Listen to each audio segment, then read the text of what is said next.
Breakfast time. No, lap time. I am in his chair. This is where he sleeps. And so as long as I'm at my desk. Here we go. I think that we're now live on YouTube. All right. So that's good. I will, just a second, make an adjustment. All right, so, oh, and one other adjustment. This is a little more improvised than usual today. So hello, everyone. I'm Keith the Stone. Welcome to the Cosmos Society Online Open House Series, which is a production of the Harvard University Center for Hellenic Studies. Our guest today is Dr. Rebecca Futo Kennedy, who is Associate Professor of Classical Studies at Denison University. Her publications address such topics as tragedy, Greek history, ancient immigration and identity, and modern racialized engagements with antiquity. One of her current projects, which has some relevance, I imagine, to today's conversation, is a new source book on women in Greek and Roman contexts. Today, she's here to talk with us about what happens to be my favorite tragedy, the Hippolytus of Euripides. So thank you, Rebecca, for accepting our invitation, and welcome to your topic, especially from me. And if you don't mind, as you start, tell us a bit about how you came to your interest in the classical world. Thanks. Yeah, so my story is a little bit different than a lot of my colleagues because I didn't have any courses in high school that related to classical material. And I will say this, hello, live people, but you will hear my cat, and I apologize. You may see him as well. But I'm a first generation college student, and I went to UC San Diego for college. And my idea was that I was going to become a historian of Tudor and Stuart Britain. And I was very much interested in the English Reformation and the sort of history of Christianity. And but I had a long-standing fascination with Elizabeth I, and she knew 7 languages. It was sort of like this idea that she could talk to her own ambassadors, but also she could do her own. She could argue with all of the priests and everything, and could read all of the Bible and everything in its original language. So I was like, wow, I need to do that too. So I had started off, here comes my cat. I had started off as a history major doing, I was going to do 15th century, 16th century England. And I started taking Greek because I was going to learn this language. And I just absolutely loved the Greek language. But then what happened was as I mentioned, I'm a first generation college student, and I didn't have a lot of parental support. My parents had a rule that you had to move out when you were 18. So I moved out, and I was living with friends, and I also had a full-time job at Red Lobster, and I worked nights. So the my second term, my first term in college, or second term in college, we had a quarter system, so it was a little weird. I missed the final exam for my intro level history class because I slept through it because I worked nights, and I sort of didn't have any sort of network. And so, being this person who didn't have any sort of network, I didn't have any idea how college worked. And so I was like, I don't know if you know, like a lot of working class kids, shame culture is very big. This idea that if you fail at something, it's your fault and you just deal with it. So I was like too terrified to go talk to my professor. And so I never went to talk to my professor. And so I just took the grade. Like, I'm sure that they would have let me take the final. I had an A going into the final. I had actually tested out of the 2 first courses in the sequence with my AP European history test. So I was like, well, I really like Greek, and so I'll just screw it. I'll just become a classics major. You're right. That is a story that I haven't heard before. That was like sort of the beginning of my relationship with classics, was love of the Greek language. I mean, I still ended up doing, taking early Christian history, and I'm actually a historian now. But I sort of had to go an alternate pathway because of this sort of fear. But yeah, and then I fell in love with tragedy. I mean, you read Hippolytus, you read Medea, these things, and it's hard not to sort of just get sucked in. So Hesiod was my first grown-up text. Was Hesiod's work. Wow, thank you. That's amazing. Love it. All right, so I officially give you the floor then for our topic of the day. Start as you like. Yeah, so I thought what I would do is for us, I mean, I think you guys have read the text before, and I looked at some of the materials. You guys have been talking a lot about heroes and this sort of thing. And what I thought I would do is first is give you the sort of baseline, sort of fundamental baseline for how I read Greek tragedy, or Athenian tragedy, I should say, right? So that you understand sort of my approach to things. And then I want to sort of highlight a couple of specific aspects of the text that tend to get not paid as much attention to, in part because they're highly contextualized. And then I'll sort of show you some images to sort of suggest what I mean by it. But I really wanted to do as much as possible to just sort of have a conversation about the play once I sort of lay out these sort of framework that I'm sort of working with. So my approach to tragedy, and this is like how I wrote my dissertation and sort of my first book, and then sort of everything I've written on it, on tragedy since then, is one of my goals is to try to understand the variety of original contexts. And what I mean by that is the fact that these are performance pieces. So that means that you have a sort of a multivalent audience who are not going to all come away. We don't all watch a movie and all have the exact same opinion on how that movie, if it's any good, like which parts were the best, how things worked, etc. If we all could agree on how performance pieces were, then you would have actual universal acclaim or a universal understanding. In fact, scholars would have nothing to do with their lives. So one of the things I try to do is to try to reconstruct the historical context as much as possible for the original performances of these plays. And sometimes, of course, these plays were performed at the Great Dionysia. Sometimes their original performance, or at least a secondary performance, would have been in Sicily. Sometimes they were then, performed out and about in the demes. But what are the sort of social, political, and in some cases even legal contexts? What is the climate in which these plays are being performed, to help me sort of understand this multivalent text, right? It's for me, a tragedy never has one meaning. It has lots of meanings. And I often try to sort of get at and find the sort of road less taken, sort of the voices that tend to get ignored, maybe because we don't want to address the xenophobes in the audience and think that they're there, but I think we all know that they're there. And so I often am looking at text to try to reconstruct these sort of more, they might be negative interpretations, but negative in the sense that the things that they will see in these plays are things that we might not actually think are good things, right?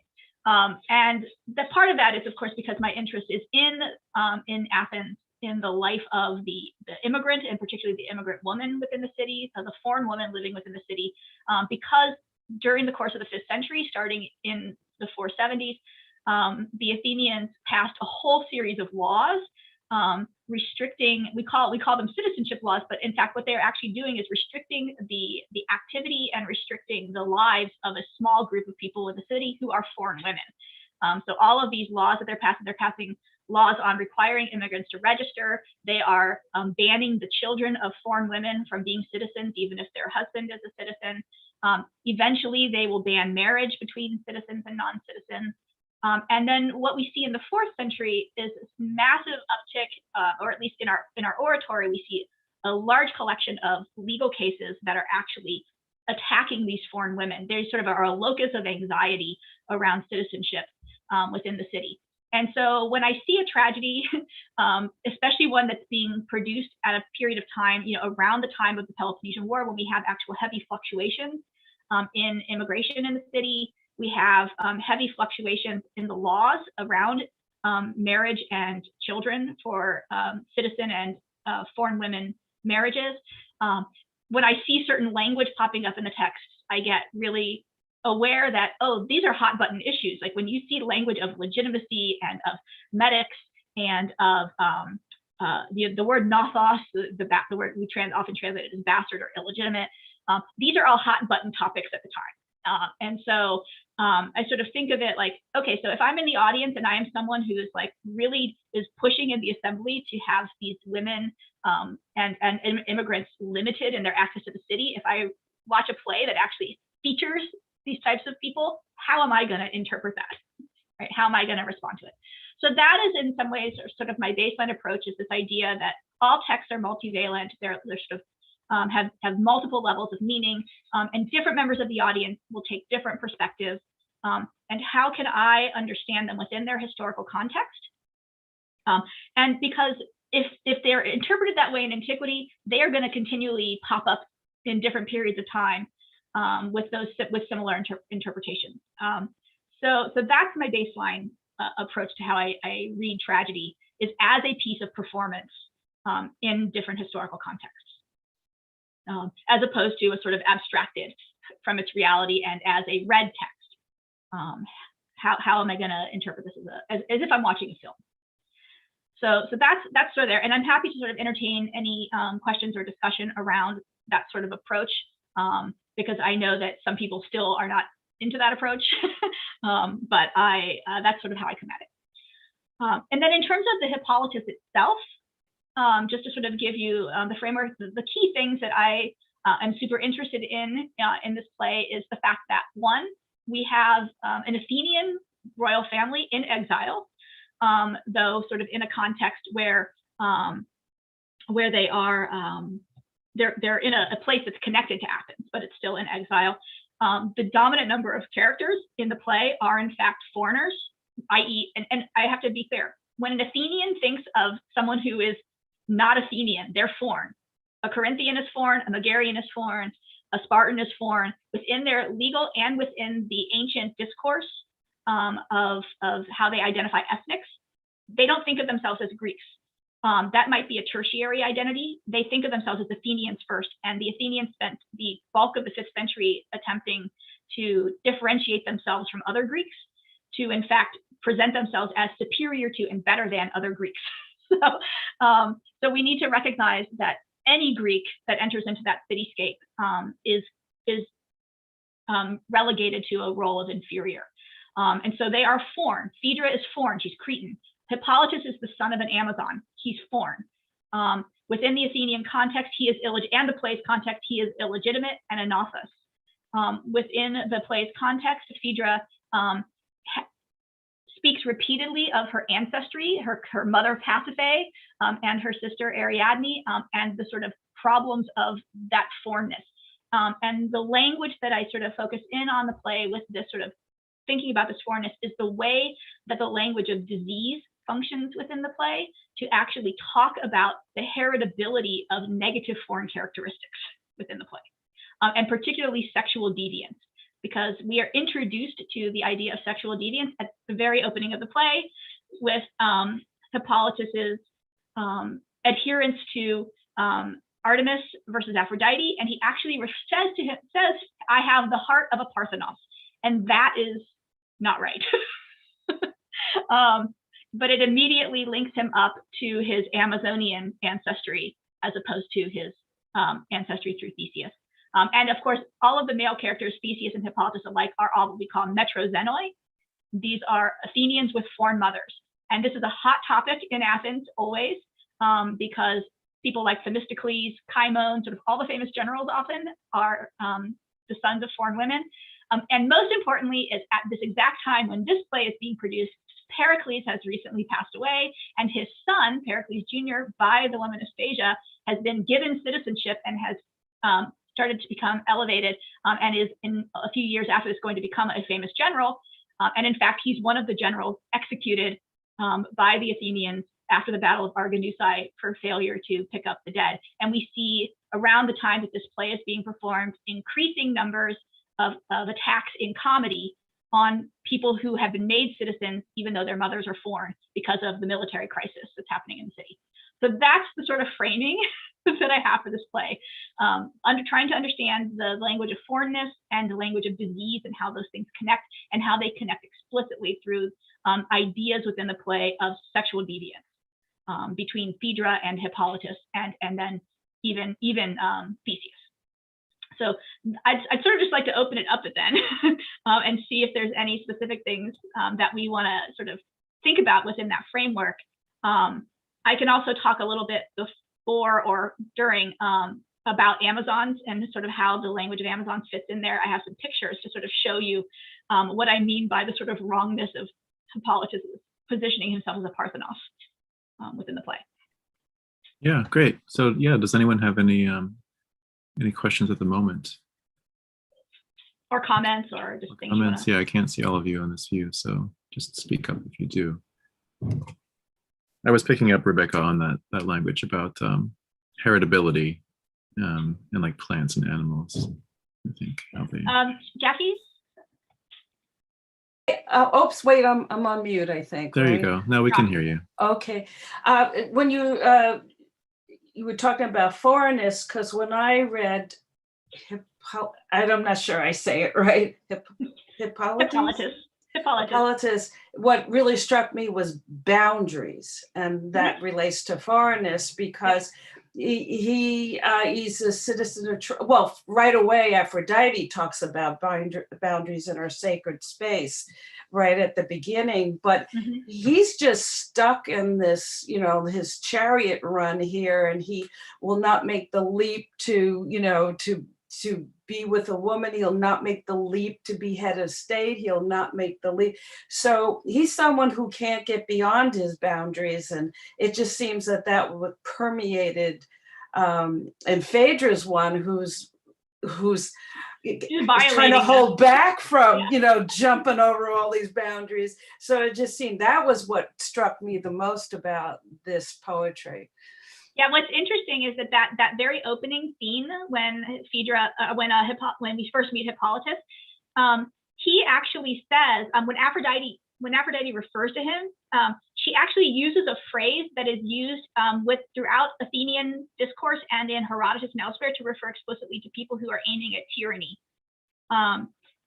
She says "phronousin mega." He thinks greatly of himself, and that's a phrase that's explicitly connected to foreign tyranny and to the Pisistratids in Athens, and in the sort of whenever you see it pop up in tragedy or in Thucydides or Herodotus or other places, it's somebody who wants to become tyrant of the city, and that's actually going all the way back to Aeschylus's Suppliants, a specific theme that we see of foreigners who enter into a cityscape, into Athens, or in the case of the Suppliants, it's Danaus coming into Argos, that they want to, they think so highly of themselves, they think of themselves as above the demos, right?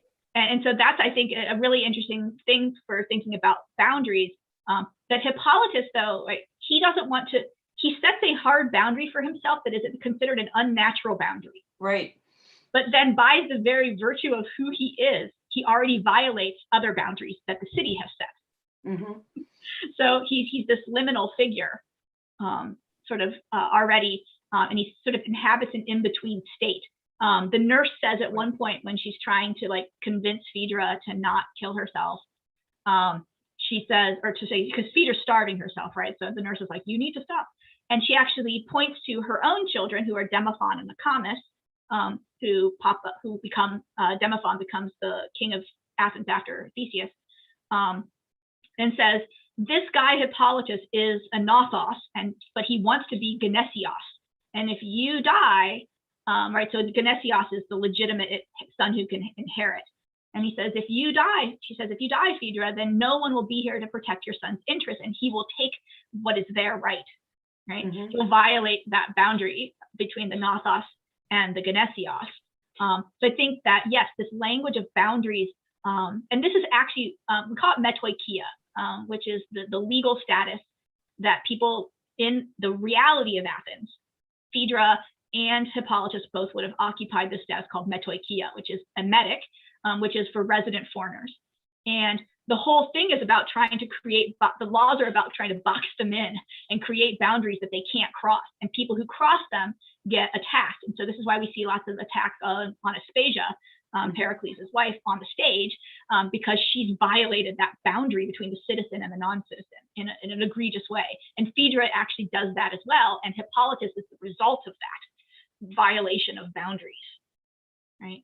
So I think it's really good to sort of recognize that language and how it plays out, because you have both the unnatural boundary that Hippolytus himself establishes, which is guy, this is not right. I actually think an Athenian audience watching this play, when he says, "I have the heart of a Parthenos," would have went "What is wrong with you?" Right? If there's one rule for Athenian citizens, is that you get married and make babies. Right, and he's not gonna. It is not that's not what your daughters do. It's what your sons do. That's the male imperative. to make sure you have someone to inherit from you. Yeah, thanks, Jackie. Anybody else at the moment? Yeah, Anne?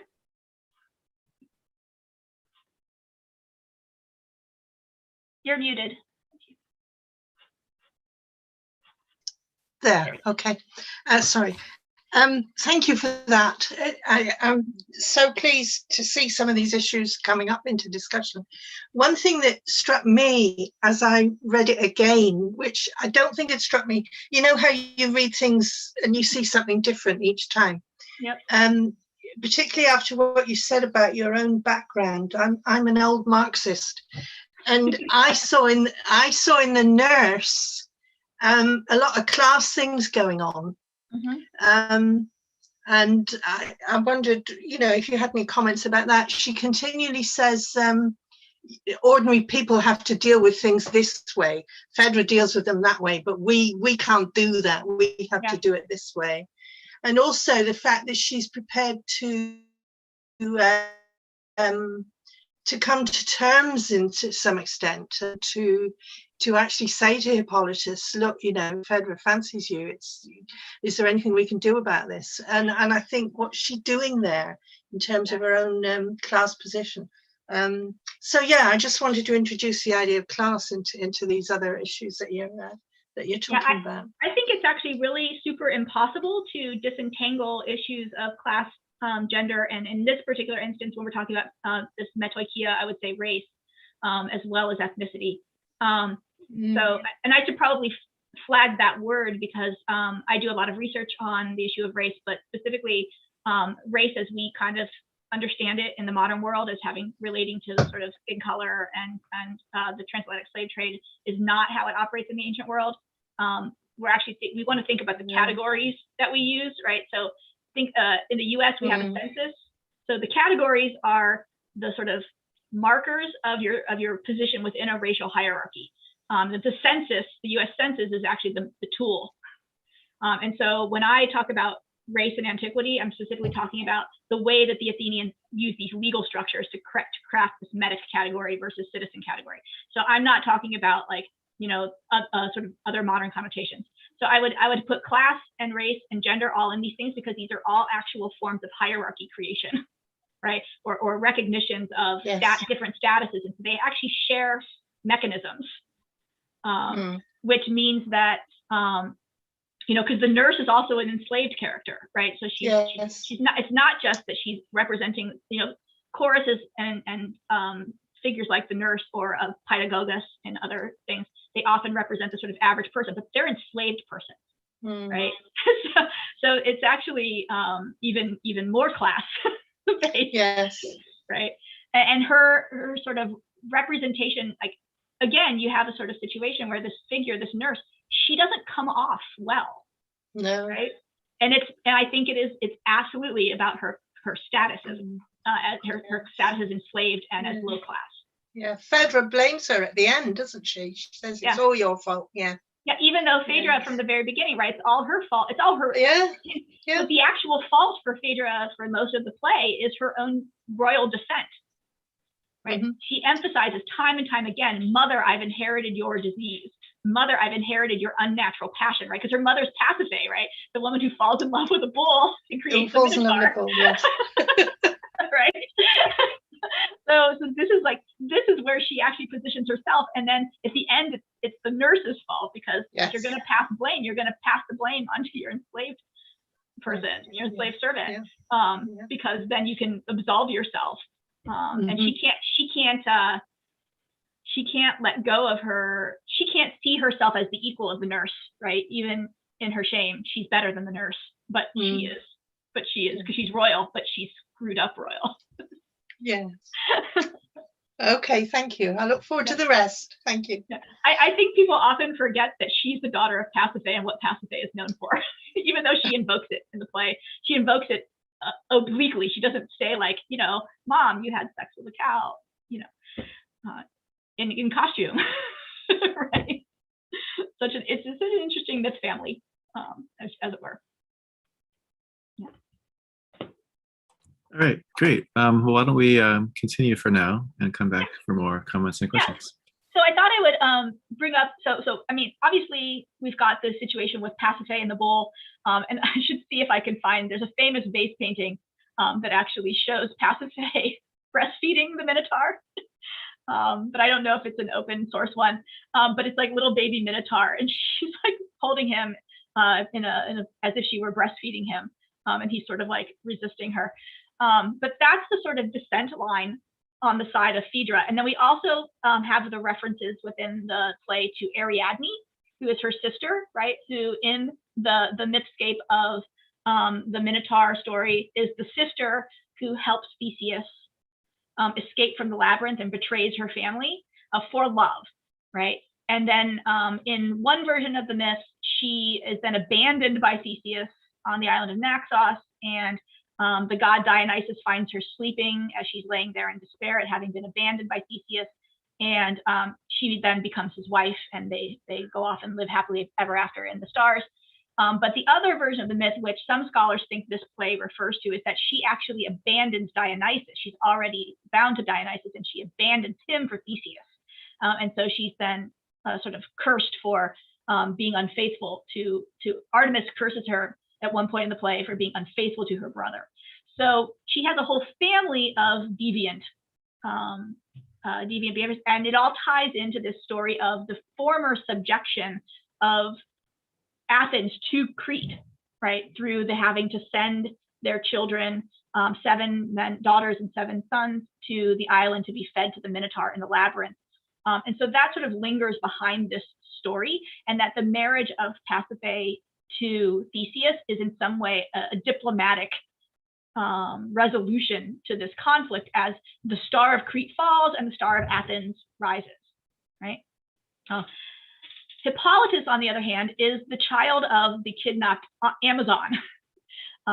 Theseus, right? He kidnapped one of the Amazons, and her name varies depending on.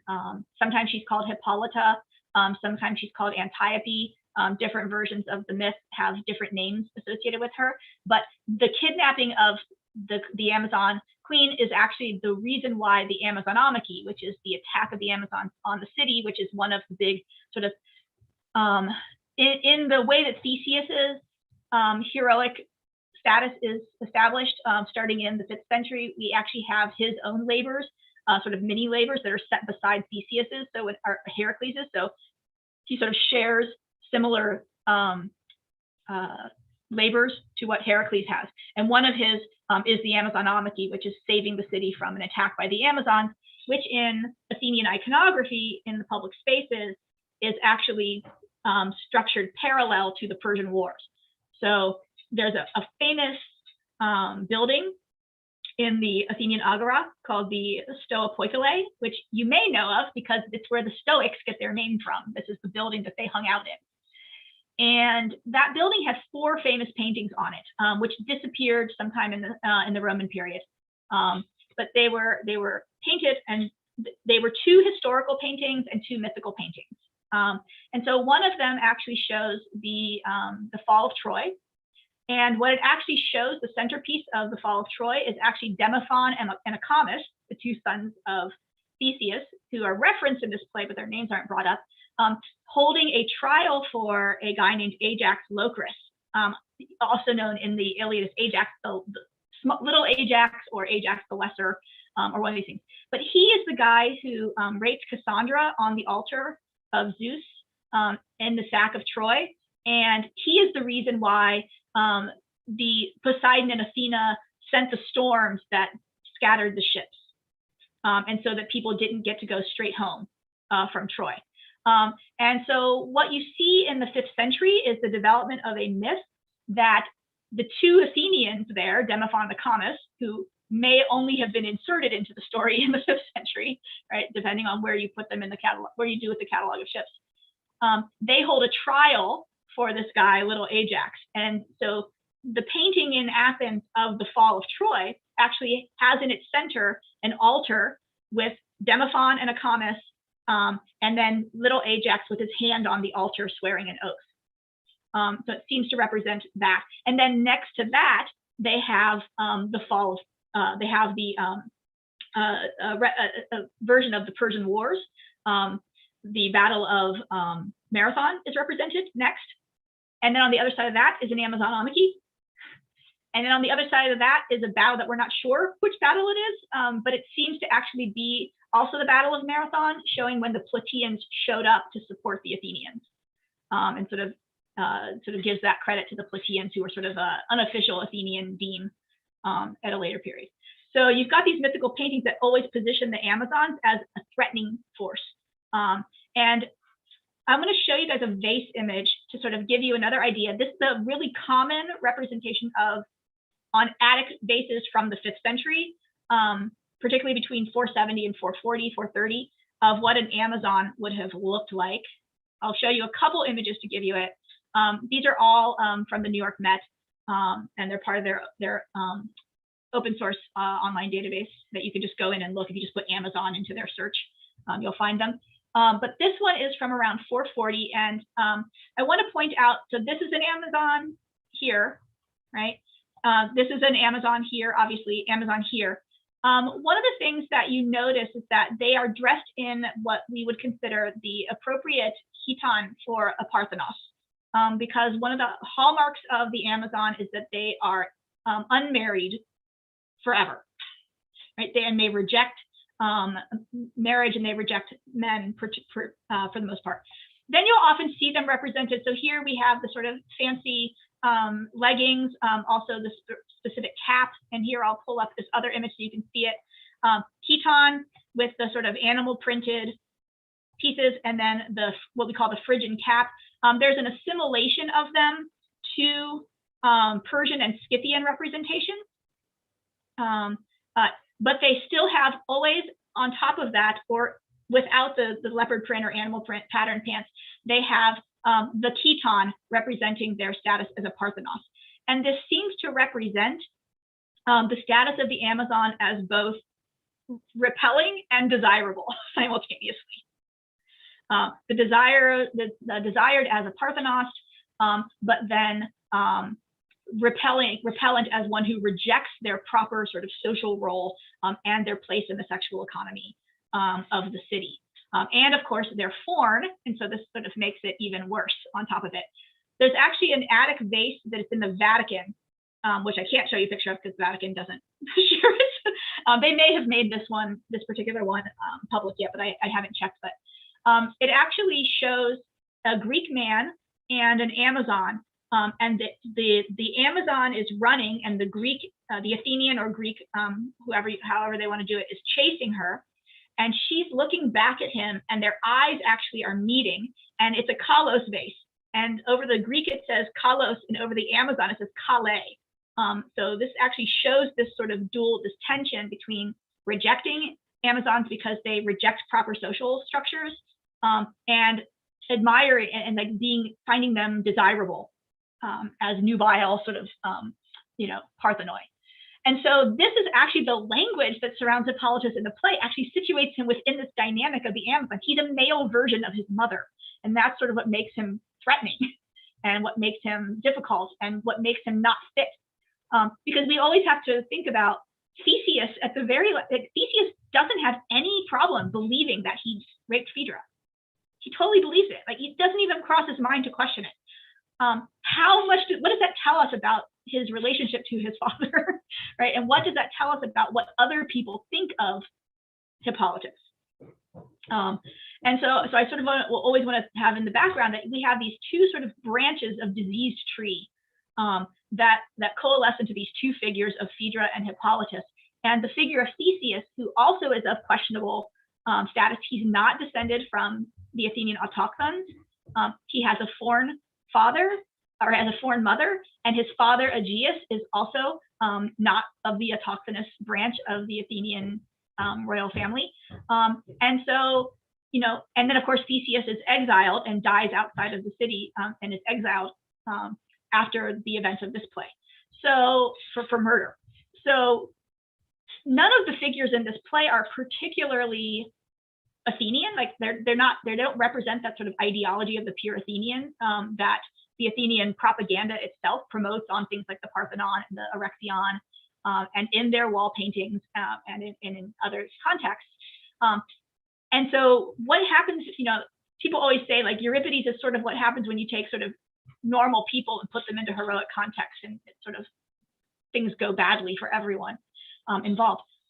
But so I always want to think, I'm always thinking about this sort of mythical genealogies that the play creates in order to sort of help us understand that the tragedy of this play isn't an Aristotelian sort of idea of the hero falling from great heights, but rather that none of them actually can even attain status. They all have this problematic situation. They all have this sort of tainted identity within the structure of the play.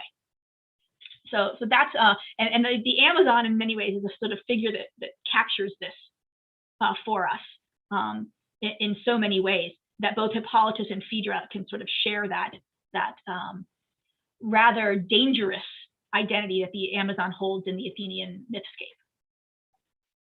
So I can sort of pause there and sort of see if anybody wants to sort of bring up anything else that they sort of see in the play or have questions or whatnot.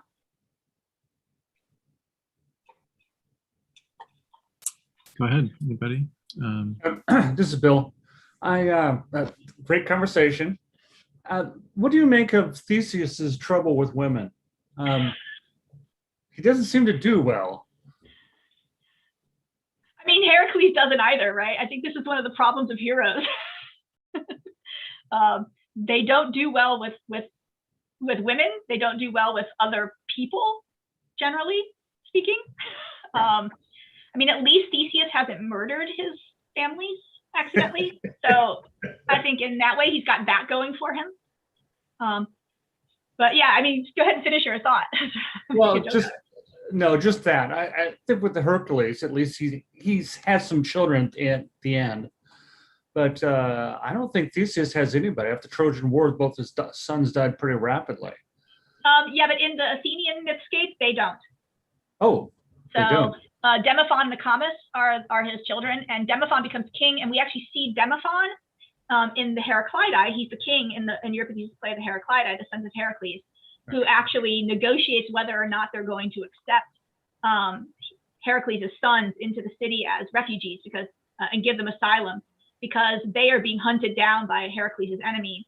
And so they come to Athens, one daughter of Heracles and two sons, I believe, and Demophon has to like decide, am I going to accept them into the city? So it's a whole other play that Euripides has debating whether or not they're going to accept immigrants or refugees into the city during the course of the Peloponnesian War.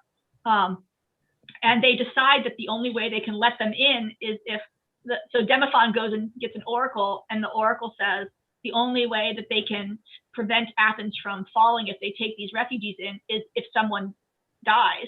Someone royal must die, right? And so Demophon's like, sorry guys, but I'm not dying for you, right? And so, but the daughter of Heracles, who we never gonna know her name, she agrees to sacrifice herself so that her brothers and Athens can survive. And then of course we have the other play about refugees, which is Theseus again, which is Euripides' play, The Suppliant, not the same as Aeschylus' play, The Suppliant, where Theseus is like, I'm not going to take in these children, like you made a mistake. And he actually says in this play, which I think is super interesting considering it's Theseus who says it. He says, I'm not going to help you because you married your pure family to a diseased family and you muddied your royal line. And his mom, Aethra, is like, what is your problem, Theseus? Let these people in, like, you have a reputation. Athens has a reputation as a protector of suppliants, and if you don't take them in, it's going to go badly for you. And so he agrees to it, but only because his mom's like, people are going to think you're an asshole, basically. Sorry, excuse that word. And so he gives into pressure. And so I sort of think about that, right? Like Theseus is actually not a nice person, and he's not actually represented in any of our plays about him as a nice person. And so of course he doesn't do well with the ladies because he's got impure birth, right? He is not nice. And for an Athenian audience, he's tainted as well, right? And because he has that semi-divine thread that runs into him, he also doesn't understand the limits of human behavior, right? I mean, that's like Heracles' big problem is Right. like, and Achilles' problem, right? Sort of all the major heroes, that divine blood is this thing, that divine descent is the thing that makes them, it increases their anger and their emotionality and their inability to control it. And I think here we can come back to, was it Jackie's point about boundaries, right? What divine and semi-divine figures, what do they care for boundaries? Always push the boundaries. Right. And so he's doomed to never be successful at the sort of basic level of human interactions, I think. Right. Good Like point. he's got to steal his wife, or he's got to, he has to have an equally famous, equally royal bride, right? And they're all tainted too. In Hesiod, I joked, I said Hesiod's Works and Days was sort of my first foray into adult Greek after I learned Homeric Greek the first year. And in one of Hesiod's fragmented plays, fragmented poems, he brings back from the Works and Days the idea of the 5 generations, the sort of gold, silver heroes, bronze, and iron. And he tells us that the generation of heroes was killed because it was an impure mixture of divine and human. Yeah. So we again have this sort of fixation going all the way back to Hesiod with this idea of purity of descent. But the heroes were a problem because they represented mixed descent, and they were problems for humans, right? And problems for the gods as well. They didn't know their place because they bridged this world between the two. So I think that's actually, I would say, if I was like sort of this like thinking about what Theseus's problems, his luck, it's all tied up to all that stuff, right? Right. Thanks. Yeah, thank you. See, George has a George, question. Why don't we have George's question and Rebecca's response, and then Rebecca, if you have anything else you want to Well, Jack had add, something too afterwards. and then we'll go back to more questions. Okay, go ahead, George. Yes, my knowledge of history is not really strong, but I observe that war tends to lead to immigration. And I wonder what your thoughts are about the Peloponnesian War and how that would have impacted people flowing into the victor city. Yeah, so I mean, I think this is one of the reasons why I think this context for the language of the play, because of the types of words that crop up in here that relate to foreignness and relate to birth status and things, is really important, because the Peloponnesian War has a very serious impact on the way that Athens manages its immigrant population, as well as who is coming into the city and why. So 451 BCE is when the Athenian citizenship law is passed, and that's the law that actually restricts citizenship to people who have 2 Athenian parents. So even though after that point you can still marry someone who is foreign, your children would not be a citizen. What happens, though, of course, is after the first year of the Peloponnesian War, the plague descends, because the strategy that the Athenians do is they pull everybody in from Attica and have them live within the city walls in order to prevent having a face-to-face land battle with the Spartans. And so they relied on their navy to sort of take care of the city. But a grain shipment comes in from Egypt, and on it, some rats, of course, as all ships have with them, and the plague descends into Athens. This, of course, causes mass death. And then we have a couple of battles very early on. And so we're told by Plutarch that after the plague has sort of ravaged the city through 2 cycles, that Pericles, who was the author of the citizenship law, goes to the assembly and asks for an exception to the law, because both of his citizen sons die in the plague. And most historians now think that what Plutarch is actually referencing to is, in fact, an abeyance of the citizenship law that basically said that anyone who loses their citizen children, right, who no longer have heirs, who are legitimate and citizens, can adopt as if they have an illegitimate or a foreign child, that child can become a citizen. So we think it was actually a general exception to the rule instead of just for Pericles. The law then, of course, and Hippolytus is 427, right? So it's sort of right after this is happening. So the play in some ways to me seems to reflect an anxiety over that debate about what's happening. Because then, of course, we have the war carries on. Shortly after this, we have a huge influx of Plataean refugees because the city of Plataea is wiped out by the Spartans and the Corinthians and the Thebans. And the Athenians do something unusual here. They actually offer a block grant of citizenship to all Plataean refugees. But they offer it as a one-time deal. They say, come to the city now, we will give you citizenship because of our old ties and because you helped us at Marathon and because we're closer to the city. But if you say no now, then you cannot ask us later for citizenship. And so a lot of Plataeans actually said no because they had dreams of rebuilding their city. When the war ended, no one knew the war was going to go on that long, right? They had dreams of rebuilding their city. So we do have this sort of huge influx. And then in 421, we have another huge influx of another group of refugees that comes in. And then in 415, we have the beginning of the Sicilian campaign. And by the way, all during this time, the plague is recycling through the city. So the plague actually doesn't leave. It continues to recycle throughout the course of this time. Then we have the huge disaster in Sicily, where the Athenians lose over the course of 2 years or 3 years about 600 ships and probably about 10,000 men. And what we actually see then is, if we believe our references from Demosthenes and others in the 4th century, is an actual complete disregard for the citizenship law, and people can have children with whoever they want during that period because of this massive crisis. But also we see the elevation of people who are illegitimate or were had foreign mothers made citizens en masse at that time because they needed to repopulate the citizen population.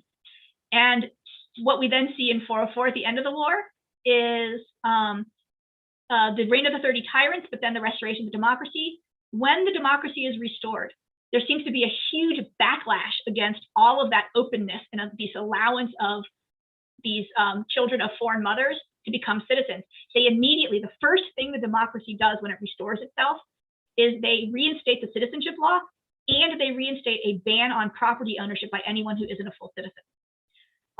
So they're like very, very strict about this. And they actually seem to blame the loss on the war to this relaxation of the citizenship law, that the Athenians allowed themselves to become impure and tainted. And this actually is why they lost, because the Athenians are better than everyone else. So how could we lose? But what we actually see is the opposite. What happens during the Peloponnesian War is you have huge influxes of refugees, but then afterwards we have a huge exodus of immigrants because Athenians' immigration laws become so strict that by the time we get to the 440s, Xenophon is like, we need to change our laws because we can't even get merchants to come and stay in the city anymore. We don't have enough of the right kind of immigrants. All we have now are like poor immigrants and freed formerly enslaved people populating the sort of immigrant population in the city. So the war brings in refugees, some of whom are given special status, others are whom are basically, they're actually murdered in large quantities under the 30 tyrants at the end of the war. The 30 tyrants murder about 5,000 people, and many of them are immigrant medics in the city. So there's a huge backlash against the relaxing during the war.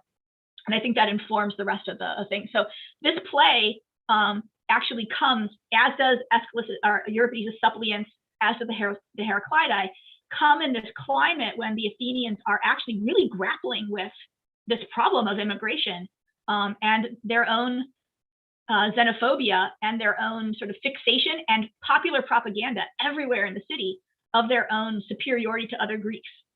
So the war has a huge impact. And I think it actually really does influence the way that our audience in Athens would have interpreted this play. Yeah, and then Jack, I think you had something that you. Okay. Yes. Thank you, Rebecca. Yes, that's really, you've really gone deep into the historical backdrop and what was in the air about the time. I confess I read Euripides more as a philosophical poet, which he's recorded as being a student of Anaxagoras or friend of Anaxagoras, and acknowledged as a philosophical poet. Yep. Who and typically philosophers go against the current. They don't valorize the idols of the tribe, and the Hippolytus is an earlier play, but I must admit I'm more of a fan of late Euripides, the Phoenician women, the Iphigenia at Aulis. That's a fun one. The Bacchae. I read Euripides. Maybe he didn't start out that way. Perhaps the pushback from Athenian women that we can get an idea of from Aristophanes prompted him to develop. But I read Euripides as overall as a proto-feminist who. Like in the Medea, Medea gets the better arguments, has the better of the arguments. Oh yeah. Against Jason. Here Jason, like worst hero ever. Yeah. Jason's the worst hero ever. Here in the Hippolytus, the nurse speaks the wisdom of Maiden Agon, and really, if she's trying to save Phaedra's life, and I think she wants to steer things in the right direction all the way around. And Euripides is really the father of Menander in the way Menander. If you read Menander's fragments and plays, Menander says it doesn't matter what people's background is. If they're good people, they're good people, and good ideas are good ideas regardless of who says them, and that you should go with the good ideas and not with the stupid. So I think this is wonderful, to see just what Euripides is up against, not valorizing prejudice, but valorizing wisdom. Yeah, I sort of see Euripides. I mean, you cannot say that a playwright who has a longevity that Euripides has, right, 30 years or more of writing, that he is going to be the same playwright over the entire course of his lifetime, right? He is living his experience of the war as well, and seeing what is happening in Athens and seeing all those changes. So I think, like, what happens in the Bacchae and sort of what we might sort of take away, because there's a very different sort of representation of foreignness in the Bacchae than what we have in Medea and Hippolytus up here, sort of on the front end. Like I said, the Suppliants, which is 424, is closer to what we see in the Hippolytus and the Medea, and the Heraclidae, which is after the Sicilian disaster, is very different as well. And so I sort of think of it that Euripides also is going to not be necessarily consistent with himself, because of course, if you read Euripides' fragments, like the Erechtheus and stuff, he is in fact glorifying Athenian propaganda of this stuff. The Erechtheus is very, very straightforward in the way that it represents the Athenian mythos of autochthony in its sort of long form passages that we have left from it. And so I don't think that it's one thing for someone to be philosophical, and obviously he's very philosophical. He's always talking about arete and psyche, and he's sort of really concerned about the psyches of his characters, as it were.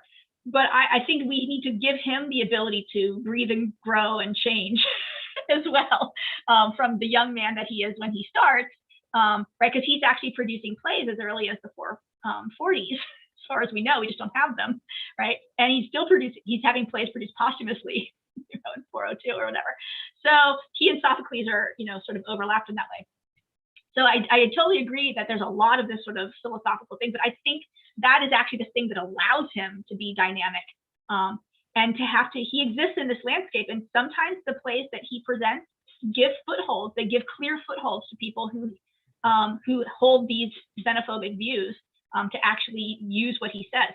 And that, to me, in many ways, is actually the sign of an artist. Someone who is producing things that he wants to persuade his audience to like. You can't pitch to one audience, right? Let's just think about any film. If your film is too explicitly ideological or too explicitly skewed to a certain political bent, it's much harder to get audiences to like it. They like a certain level of ambiguity so that they can insert their own feelings and their own thoughts and their own interpretation of what's going on. So I think that's where that's one of the things that is important to me, though, when I talk about drama and talk about tragedy, is that I don't assume that there's one interpretation that our playwright intended, because I don't think that our playwright wants his audience to come away with a single thing, because he knows his audience, and he knows that his audience is never going to do what he tells them to do. The audience is going to do what it wants to do. And so he wants to give them lots of footholds and lots of approaches to a very, so what he wants to craft is a complex, rich story that gives lots of people access to participate in that story. And so I never say that my interpretation is replacing somebody else's interpretation. It's simply a supplement, that someone else in the audience is going to watch this differently. And so some of them are going to be more philosophical, and they're going to sort of buy into that sort of idea that Euripides is presenting to him, right, to them as an audience. And others of them are going to be like more sort of average guy, blacksmith guy, who's like not hanging out at the Stoa to listen to the philosophers talk, right? Well, but yeah, he might go to the assembly for entertainment. it's like some people might, like think of Hegelian dialectic, some might just stop with the thesis and not even move on to the antithesis, let alone the synthesis. Or they may actually just skip the thesis altogether and go to the antithesis.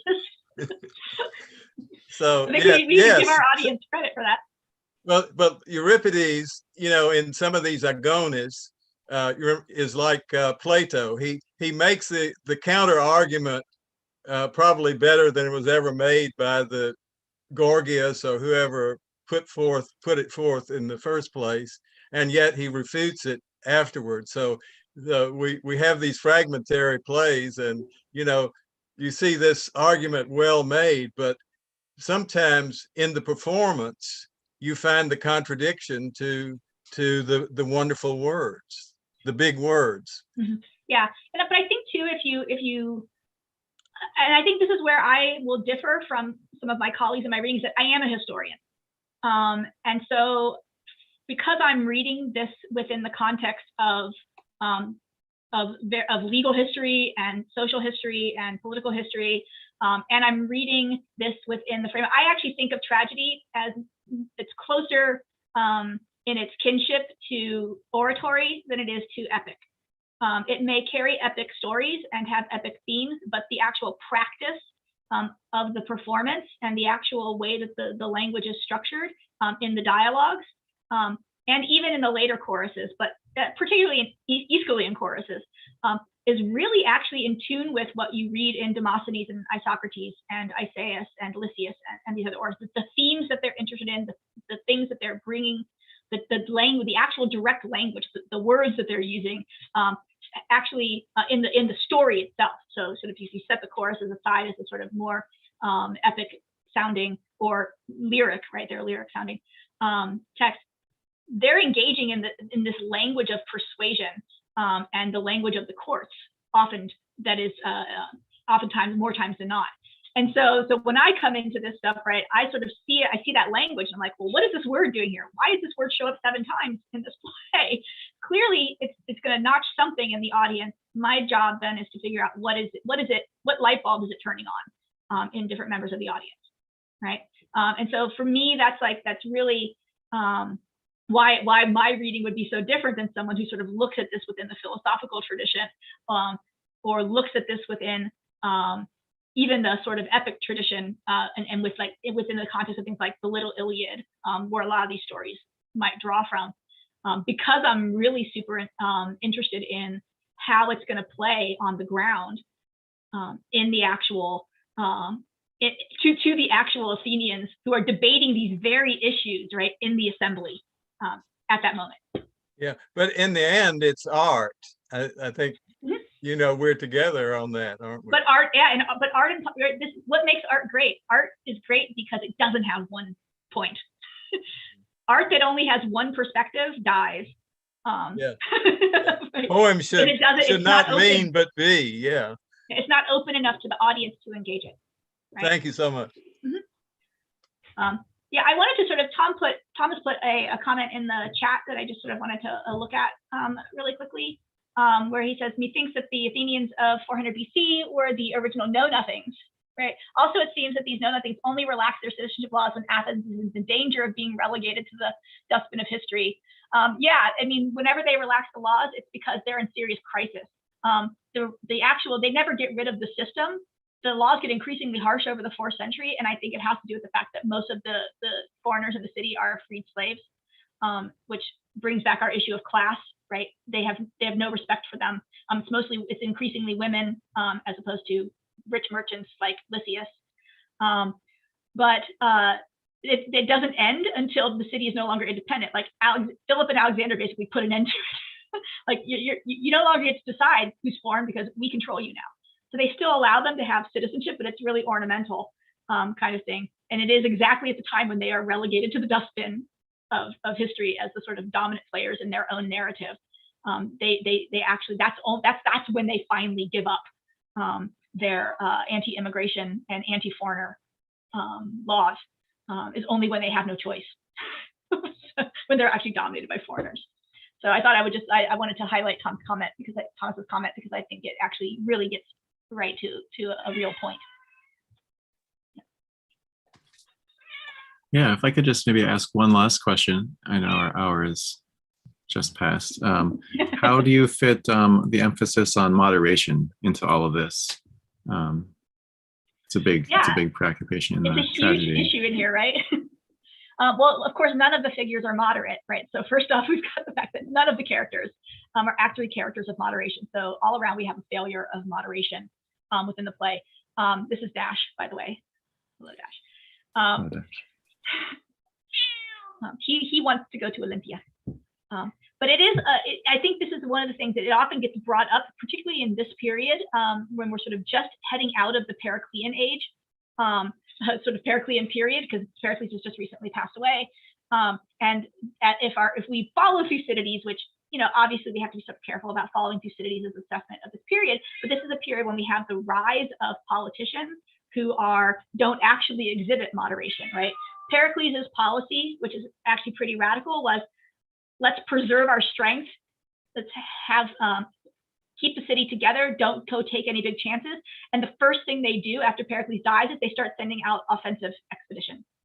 So I think there is, in fact, in the air right now is this problem of the idea of Sophrosyne isn't just a personal value. It's a political and a social and a national value. How can we scale this from, if we can't control ourselves, how can we actually enact good policy?